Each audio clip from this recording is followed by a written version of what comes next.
দেখুন জান্নাতের পাখিরা কিভাবে ঘুমাচ্ছে, মাশাআল্লাহ। আমি আসছিলাম আমার ভাগিনাকে দেখতে, দেখতে এসে দেখলাম যে তারা ঘুমাচ্ছে।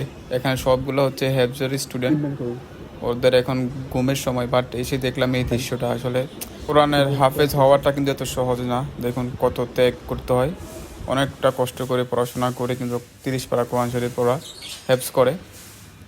দেখুন আমি আসছিলাম আমার বাগিনাকে দেখতে, বাগিনাকে কিছু টাকা দিব, ও নাকি ওদেরকে ঘুরতে নিয়ে যাবে। এই দেখুন বাগিনা উঠছে ঘুম থেকে, কাঁচা ঘুম ভেঙে দিলাম। দেখুন সবাই কিন্তু ঘুমাচ্ছে আরাম এসে, সারা রাত হয়তো পড়াশোনা করছে। এই তো বাগিনা চলে আসছে। বাগিনা আসার পরে বলতেছে যে আমার টাকা লাগবে। আমি বললাম যে নাও, কত টাকা লাগবে তোমার?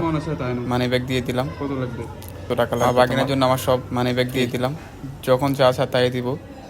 বললাম যে তোমার যা ইচ্ছা তাই নিয়ে নাও। দেখুন ও 500 টাকা মনে হয় মেবি বের করছে। আমি ভাবছিলাম ও 200-300 টাকা নিবে, না ও 500 টাকায় নিয়ে নিছে। তো সবাই আমার বাগিনার জন্য দোয়া করবেন যেন ও হাফেজ হতে পারে, ভালো হাফেজ হতে পারে। আসসালামু আলাইকুম।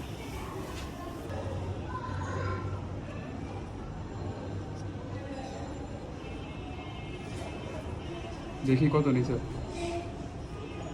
High high 500। ওকে ঠিক আছে, হবে এটা।